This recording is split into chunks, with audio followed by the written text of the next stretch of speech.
So the second item that I wanted to bring forward or identify was that the Hood Canal delinquent accounts for $105,000, their ask is still on this list. And I'd like to know what the board's sense or consensus is on whether or not to put forward a subrecipient agreement contract with them to assist them with those delinquent account payment requests that they put forward to the board previously. I support this. It's still a utility and we need to help. There's a lot of students that are using this and they couldn't, if we can't help them, who's going to? Well, I would just say, I think the PUD Wi-Fi hotspots is my response to that. My concern again is, opening it up this way is, and not having them go through the EDC for a business grant opens us up to having to consider the same requests from Comcast and Wave and iFiber One, and we're already overspent. I think there are some other things on here that I have concerns with, but I think there's other avenues that they could get support, maybe not at the same amount, but that they could get support to help offset some of these costs. And I think we've funded alternatives with our public partners. I believe this belongs in the EDC request also for businesses. It makes sure that any request goes directly, is directly for a Mason County business.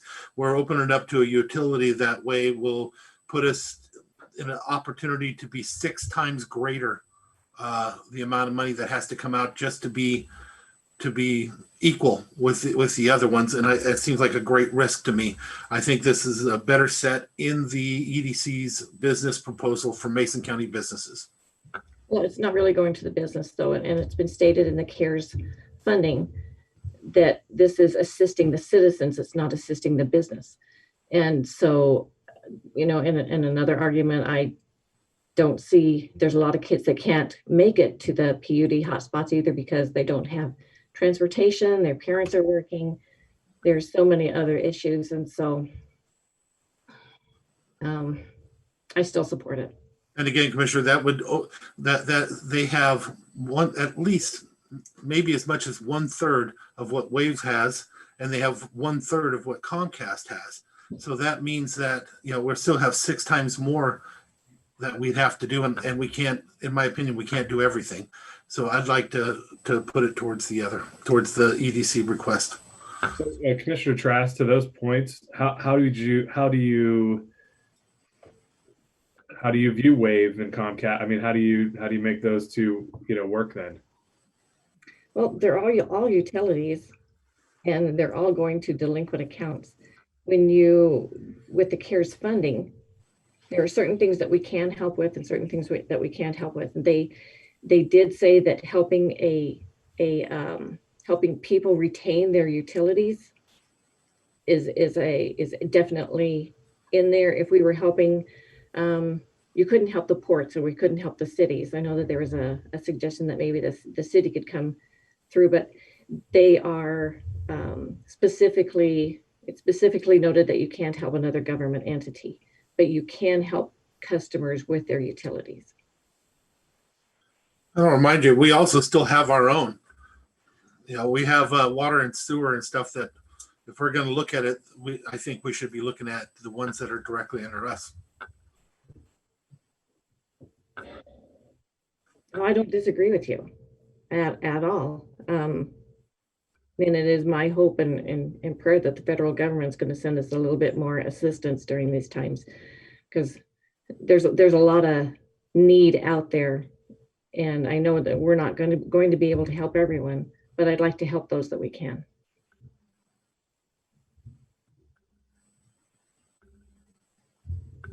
Oh, the question is do we keep it on this list and create a subrecipient, or do I hear at this time have them go through the EDC?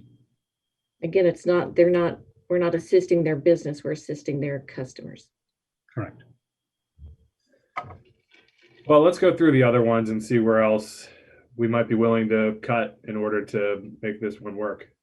Okay, so the next item then is the ask that the sheriff's department had put forward, and that is the $780,000 for the body cameras and the vehicle cameras. And that was included at this stage into this list. The last two items are the request by the YMCA and the request by the North Mason Boys and Girls Club for daycare assistance.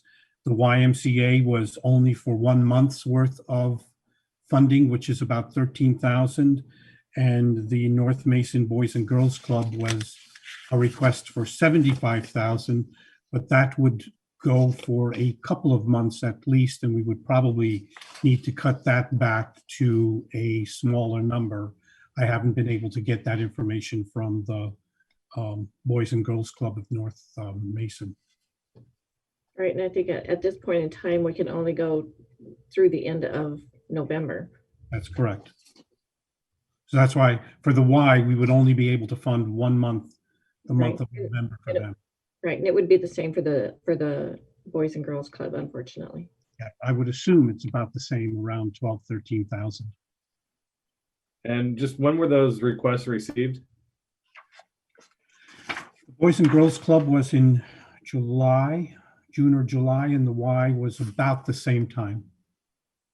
And which ones are up and functioning right now? The North Mason Boys and Girls Club, the Y will open in November.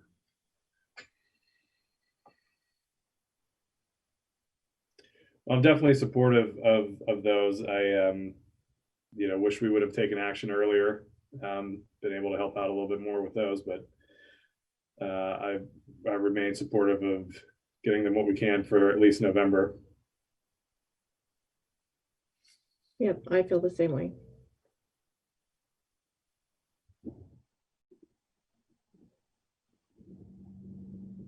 Okay. So then we still have the question in regards to the cameras. And with the reduction of the North Mason Y, the 236 would be $60,000 less. Yep. Well, I just want to point out to one of the concerns that I have with committing to the body cameras, aside from some of the other conversations that we've had in previous briefings, is that commits us to a 2021 current expense component as well, with having to increase staffing there. That, I think we're trending the wrong way overall in our 21 budget ads, especially, given, where we were with our guidelines and that kind of thing. So I do want to urge a little bit of caution with that decision, in that it is not just body cams. It is an FTE that we have to consider in the 21 budget as well. And that was projected to be about $80,000 fully loaded. I just thought about something that it just crossed my mind. If we were to buy these cameras now, if the state does decide to cover it, do you think they'll actually cover something that already exists in a county or a city? I don't think you would get paid back for that. Yeah, that just hit me. That could put us in quite a position where we lose that money. Especially, one of the things we've talked about is going after that CARES fund for wages and stuff, because that's easier for us to safely take in. We'd be better off maybe earmarking that money for that, rather than taking it out and doing it now if we can't get the money back. So speaking to that point, again, in your report, I segregated those items for which we've already entered into contract: the hotspots and the economic support through the EDC and the delinquent accounts. So that represents $1,280,000 out of the $5,211,000 that we have contracted with for services as a subrecipient agreement.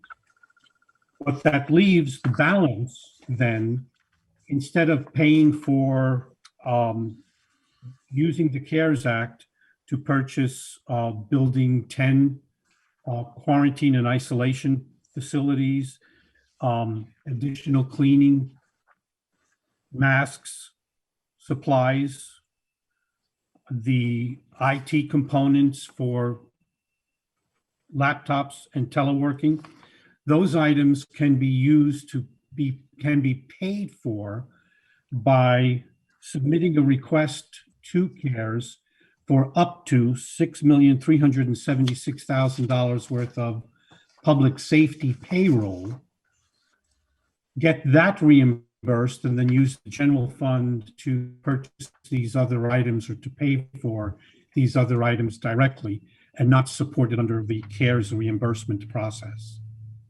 Right. I feel more comfortable doing that, having gotten confirmation from Commerce and from the federal government that 100% of their salary is covered through the CARES Act. And that's for salary in the 9-month period between March 1st and November 30th, the end of Right. November 30th. Right. It also covers our health department's salaries as well, And again- and supportive staff. Correct. And again, only those salaries that are not covered under a different grant or being funded by a different grant currently within the public health department. Right. There, Dave Wyndham had identified about $400,000 worth of payroll that he could recover via that process on the public health side. Right. One of the, The question still remains that body camera process and system will require a supplemental staff in the 2021 person of about $80,000. True. So I do have one additional question regarding going after the salaries for the making up the difference that way. As a hypothetical, the governor responds positively to our request to extend for another month until December 31st for expending this money. Have we cut ourselves off then at that point from providing other types of so I guess where I'm going with this is, what is our comfort level then if we got the remainder reimbursed to salaries in the interim? Then would other requests then not be eligible since they would have to come out of the general fund? Or how would we protect ourselves from gifting funds in that way? So the ones where we have had a subrecipient agreement would be those that might be questionable. That's why we would then segregate this purchase or the reimbursement request to the Department of Commerce to request for those separately, the $1,280,000. And then there would be no question whatsoever as to whether or not there's a gifting of public funds. If the balance of the dollars come in through a request for public safety payroll reimbursement, the board is at its discretion to decide whether to reimburse itself for purchases of masks, safety, PPEs, special cleaning, scanners that were purchased, body scanners, courthouse scanners, assisting in Building 10, and all of those items, they would not fall under the auditable issues for the CARES Act. The board can decide to purchase what they decide to purchase and can supplement whatever funds it receives into any category that it wants. Right, and I get that part of it. I'm saying, but for other things that might be new requests or requests that we, for instance, a great example would be with PUD3, the Wi-Fi hotspots. We funded half of their request. Would a decision in the direction that you're suggesting then preclude us from distributing funds on the other half of that request. I think that's probably the clearest example. If I may, Frank, my request of Frank to look into was the idea of double billing, billing for a lot more, or billing them for a lot more, so that we have redundancy to come back on. That would allow us the opportunity to use them how we feel. And if it's questionable, it could be used as gifted public funds, has to come out of the CARES Act. And maybe we can do that after the fact. Do you remember that conversation, Frank, about billing for the whole amount that we have, even though they only have so much money? Right, and we can bill for up to the amount of the CARES Act grant that is currently available. So to answer your question directly, Commissioner Schutte, unless there's an increase in the CARES Act dollars, or we ask for a change in our reimbursement request. In other words, if we were to ask for how much is available, $3,931,000 in payroll reimbursement under public safety. That would bring us up to the $5,211,000 of CARES funds available. We could ask that we reduce that $3,931,000 for public safety payroll by, let's say, $31,000, and get reimbursement up to the $3,900,000, and then ask for supplemental reimbursement of the $31,000 because you'd like to apply it to the hotspots or to some other program for that's available or that would be eligible under the CARES Act funding. Did that make sense? A little bit, yeah. So in other words, if we ask for public safety payroll dollars, then we've maxed out our grant. If we want to add something that might be questionable as far as a gifting of public funds that otherwise would be eligible under the CARES Act, then we would supplement the request and say, reduce my CARES Act by $155,000, reduce my request for payroll supplement reimbursement by $155,000 and supplement the county for the $155,000 of the second tranche of the hotspots request. So I would have to change my reimbursement request in order to make that happen. Have we sought reimbursement for anything yet? Yes. And have we gotten it? Yes. Yes. Relatively quickly. Right. An example of that would be the EDC. Correct. That we had the EDC use. So where you have in your spreadsheet, Frank, paid, does that mean that's been reimbursed to us? No, that means that we, as the county, have paid for it. Mm-hmm.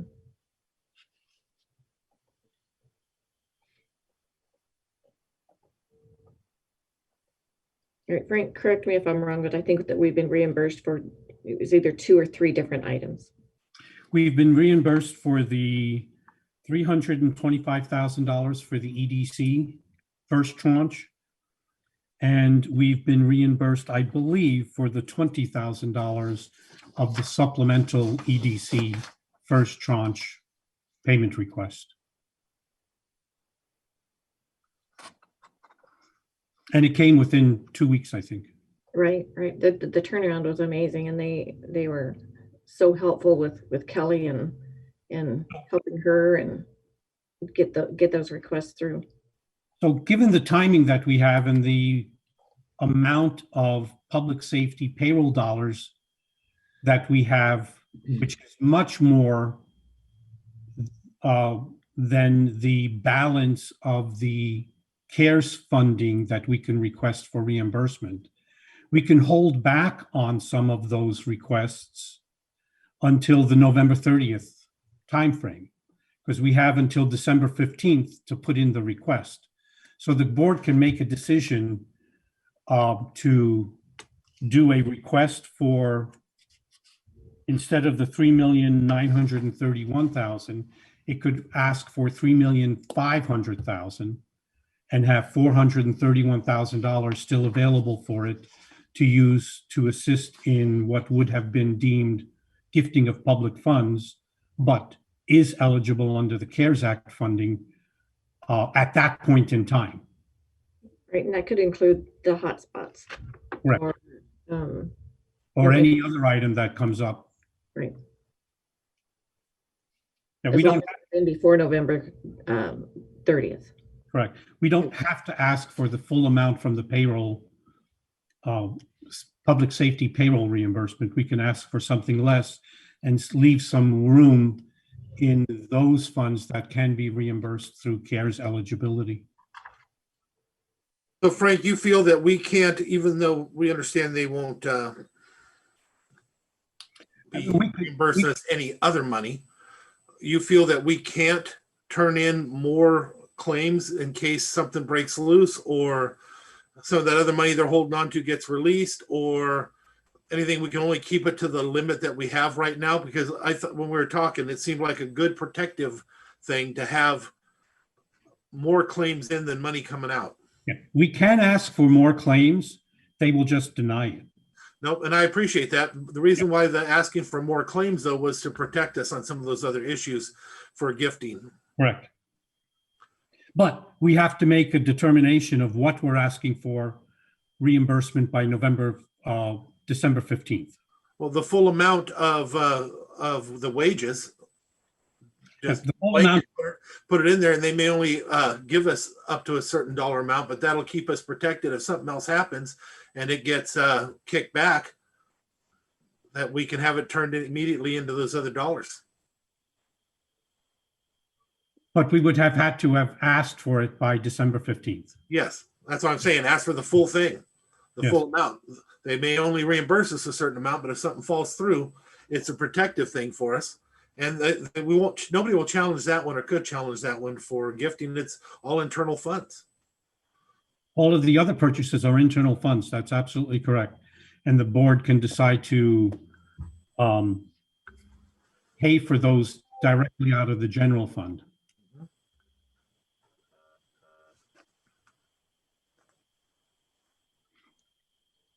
And the CARES Act reimbursement request would just reimburse the general fund. Yes. It just seems like a safe, an extra safe precaution. A little bit more work, but the safety blanket it gives us seems great.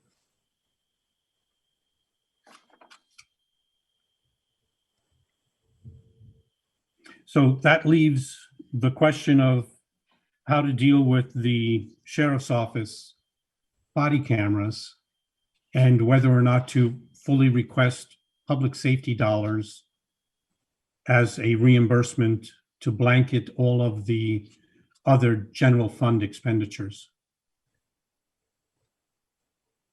I don't know that the state is going to reimburse anything. I think they have a huge deficit, so I can't see them saying, yeah, we're going to pay for every county, every city's body cams. They are facing a huge deficit, absolutely. So why then, I mean, why, so maybe the way to deal with that is, since there is uncertainty, just cover that part of it for sure with, reimbursement for wages, and then set that money aside to have that conversation next year when there is clarity from the legislature. You mean set aside the purchase of the body cams? Yeah.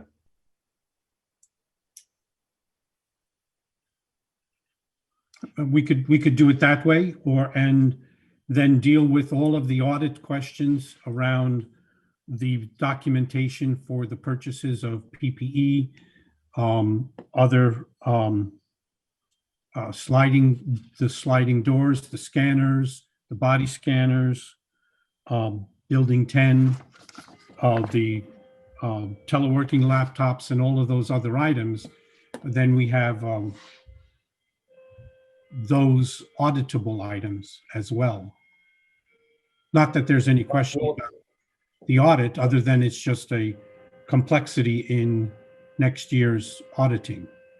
So you think it makes more sense to do the body cams than to do telework laptops from an audit perspective? What I'm suggesting is that from an audit perspective, it would be easier to defend one audit item, the public safety payroll,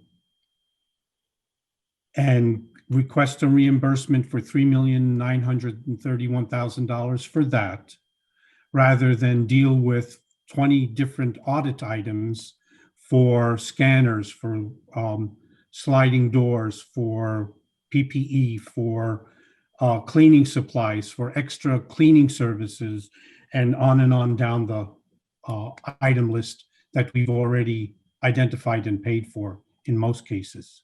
Right. And my point was, instead of using, like, take your body cameras off of this line item and convert that 800,000 back into salary reimbursement. Yeah, I see what you're saying. And then let's deal with the body cameras next year when we have clarity from the legislature.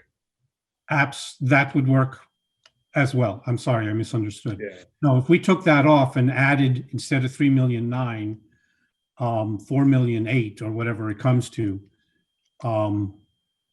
added that to the payroll request, because we have capacity in the public safety payroll, to increase that by the $780,000, put the money in the general fund and deal with it next year. Absolutely. You mean set that money aside for the Correct. body? Correct.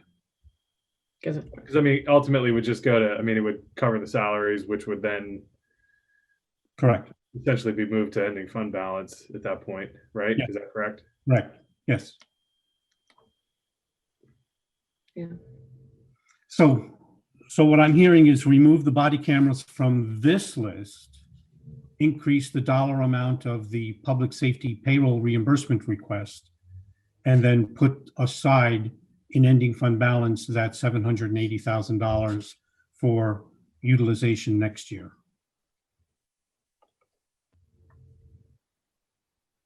I mean, that was my opinion. Just one. I'll back that up. For now, it just seems like, especially since, as we just talked about, we know that if we pay it out, we won't get it back. Well, 90% chance we won't get it back.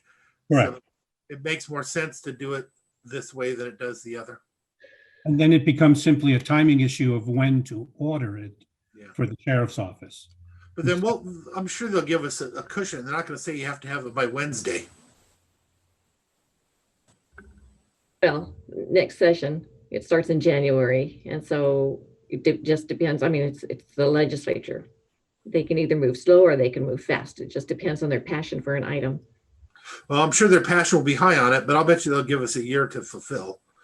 The question is, will they pay for it?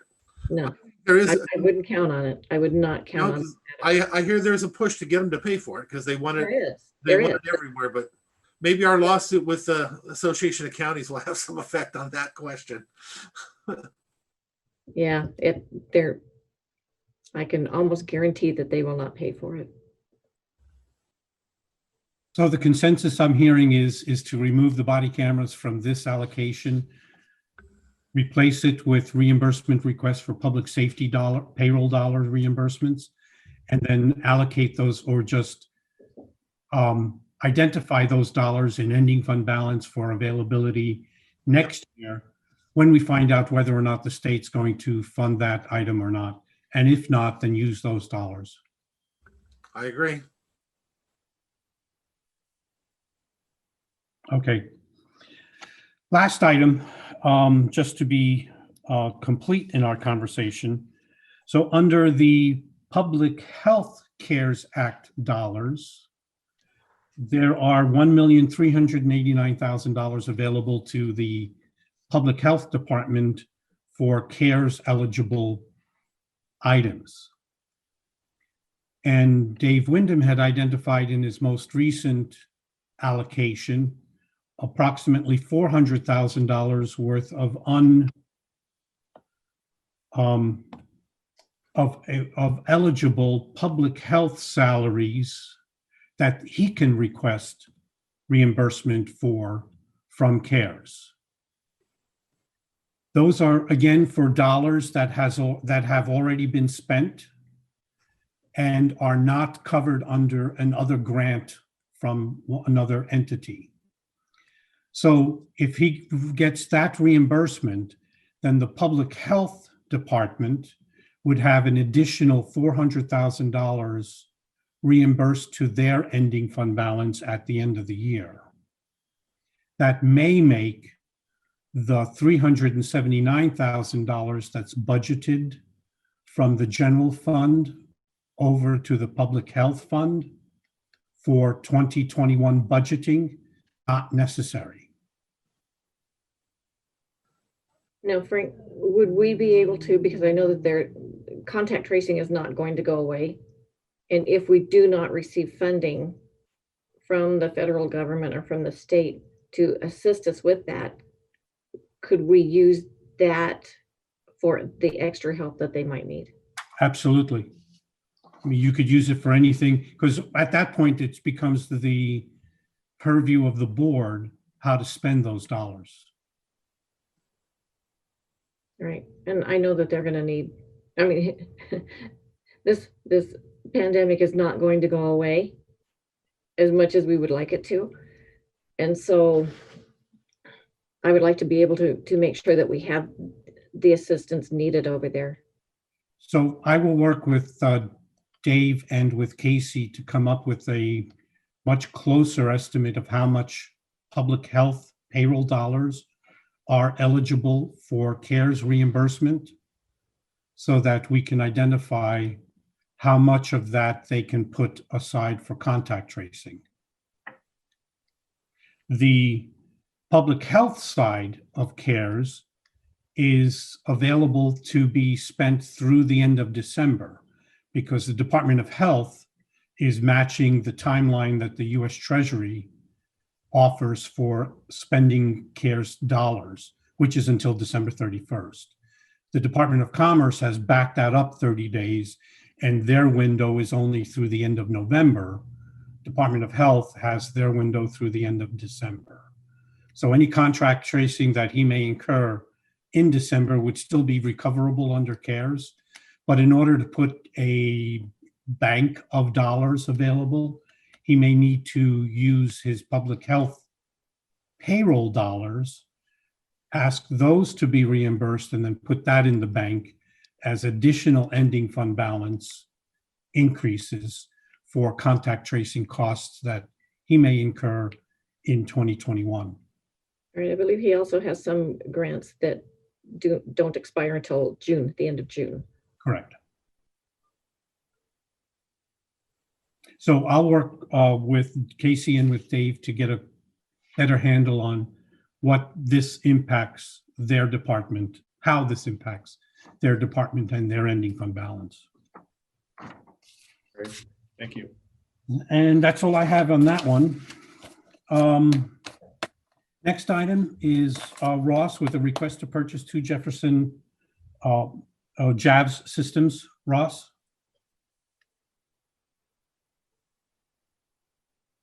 Ross, Ross, you're muted. muted.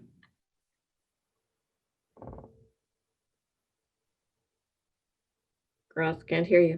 There he goes. Here we go. Sorry about that. Hit the wrong one there. Well, good morning, commissioners. I've been asked to look at purchasing 2 of the Jefferson audio video systems, otherwise known as JAVS systems, for Building 10, for District Court and Superior Court to use over there. I was contacted by Patsy, who I see is on today, through TJ, that stated that they were going to look at purchasing those for Building 10. And as I looked into them, once you add up the dollar amount, it ends up being $119,000. So that would kick into our purchasing policy, which states we would have to get sealed bids unless there's some kind of an exemption. And there is an exemption for this one under a couple of different things. The biggest one is JAVS owns JAVS. There's only one system that's there. They install it. They do everything themselves. It's a sole source. And as you can see, I did the sole source justification form you should have with you. which does show that it's a special design, special consultant, and warranty service. And it also goes with what we already have, which this would complement our previous JAVS purchases. So what they would like to do is use some of the AOC CARES Act dollars to purchase one. And there was an agreement between the district court and superior court. They agreed that using the second one would be paid for out of the trial improvement funds. So we're at the point of saying we need to get a resolution stating that you agree that this is a sole source. And if we get that, we can go ahead and then start ordering it and get it ready to go. So I'm asking to go at the next available BOCC meeting to get the authorization and for you guys to adopt a resolution that it is a sole source. It's good with me. Yes. I'm good. Thank you. I don't know if Patsy wants to add anything else in. Well, the only thing I would add is, number one, thank you.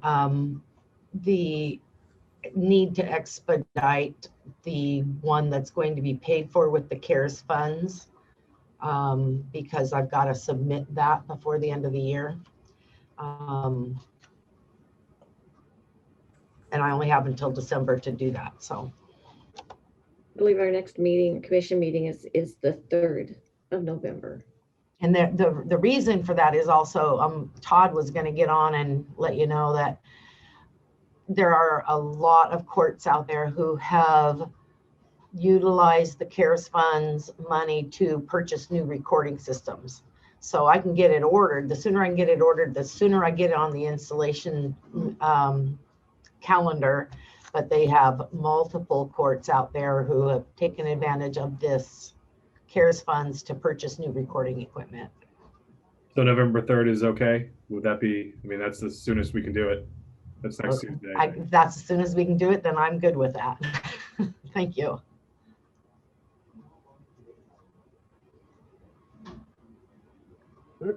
Thank you, commissioners. Then the next item we have is a review of the contract for the second round of EDC funding. Jennifer? Thank you, Frank. So yes, this is the second round of funding contract. It's basically the exact same contract, except with the changes that are provided in the executive summary. So $300,000 to businesses, but instead of providing up to $10,000 for each grant, it would be $15,000 for businesses with less than 20 employees, or up to $30,000 to qualifying businesses with 21 or more employees. And then there's a provision in here for up to $20,000 to serve for up to 4 nonprofits, a double dipping disclaimer. And there's no money provided to the EDC, no additional money provided to the EDC.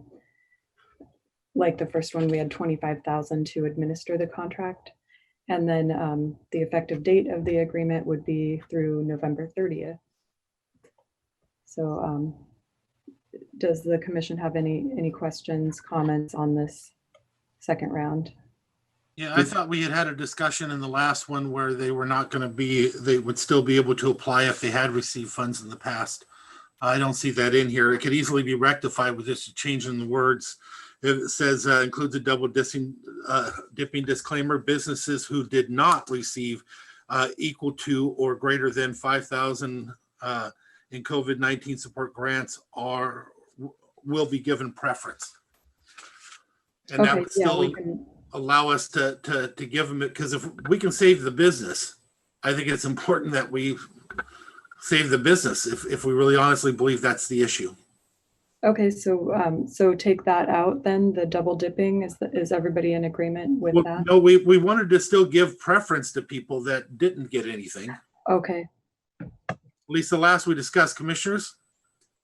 Yeah, I think just flipping the wording so that it allows for a preference for non or for first time applicants versus restricting second time applicants is the way to go. And after the commission meeting, I can share the words with you if the other commissioners are comfortable with that. Again, it's just replacing the words includes a double dipping disclaimer. Businesses who did not receive equal or greater than 5,000 in COVID-19 support grants will be given preference. Can you say that one more time? But leave out the replacing part. Yeah, that, huh? Just the new language. Okay, yeah, the new language would read includes a double dipping disclaimer, colon, businesses who did not receive equal to or greater than 5,000 COVID-19 support grants will be given preference. Otherwise, you know, they get a little extra added weight. We just didn't give a number. I know we asked for a number, but it could be done at the time if we change those words. Yep. I like it.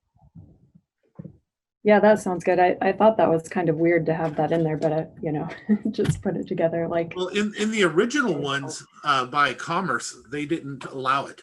Right.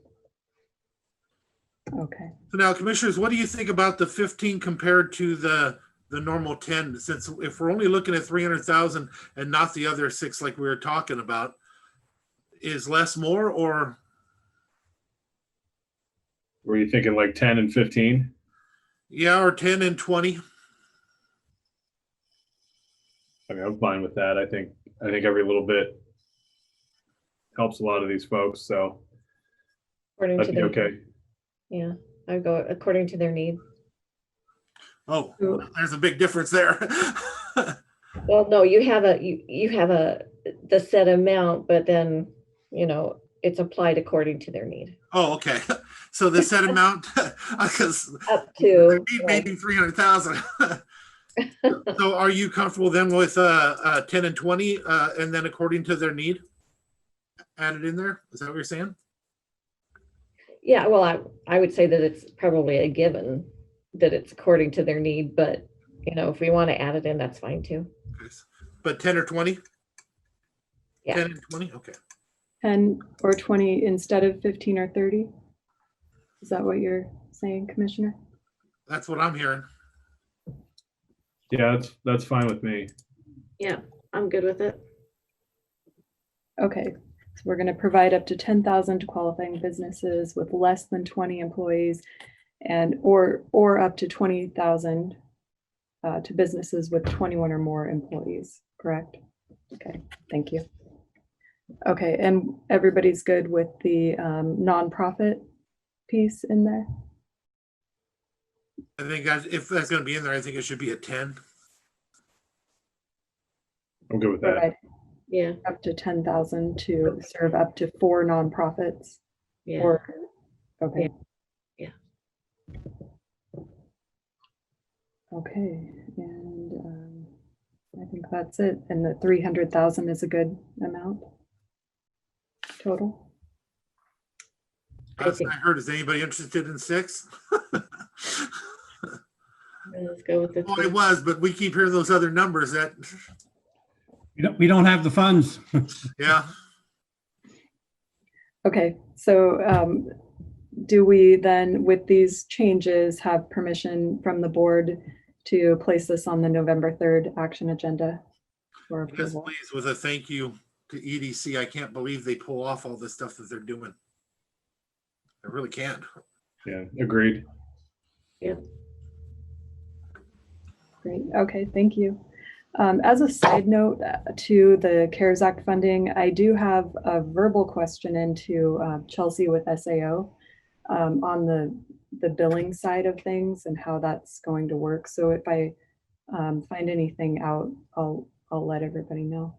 If they give a red flag, then in my opinion, we need to take it out before that vote. If they even are worried, if we don't get a green flag, I should say, I don't want to set us in a position where we're in trouble at the end of this thing because we are acting expediently, but we don't have any choice but to act expediently. Yeah. What do you think, commissioners? Yeah, I'll just wait for Jennifer's update, but I appreciate that concern. Yeah, I'll wait until you hear back. Okay, thank you. Thank you. Thank you, Commissioners. The next item is the permit fee for the city of Shelton for Building 10. So with the